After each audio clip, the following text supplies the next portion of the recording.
Hi guys, ngayon po papunta naman po kami para pumitas ng alateris. After po nilang kumain, ayan, nagaya po sila, pumitas kami ng alateris. Marami po kasi puno dito ng alateris guys, tingnan nyo. Ayan, tapos mahangin po dito, presko ang hangin.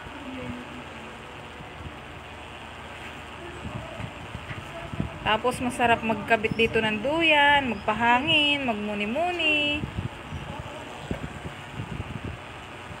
Ang dami na pong hinog na alateris, nagkakalaglagan lang.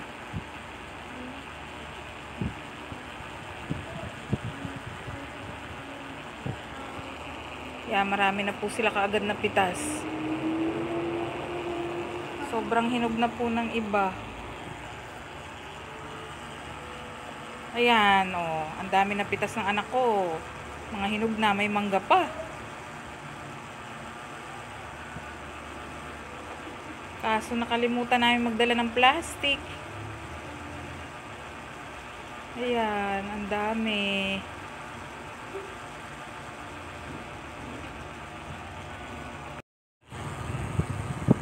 Pag uwi natin sa bahay, hugasan nyo muna yan bago nyo kainin. Printe ng mga napitas mo. Ayan, dami. Yung iba sobrang hinog na. Kaya nagkakalaglagan na. Ayan, ito medyo mahinog-hinog pa lang.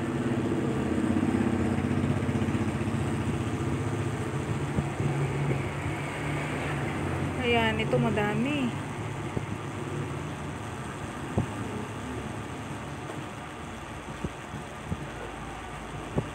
Tsaka madali lang pumitas.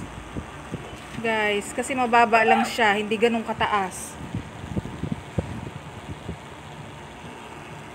Abot na abot nila. Hindi na kailangan akyatin. Aabutin mo lang.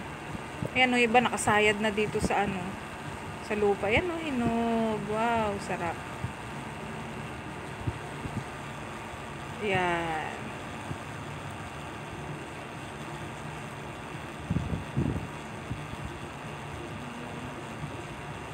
Oh. Daming hinog. Nagkakalaglagan lang. Sayang naman. O ate, nangyari? Wow, ang dami.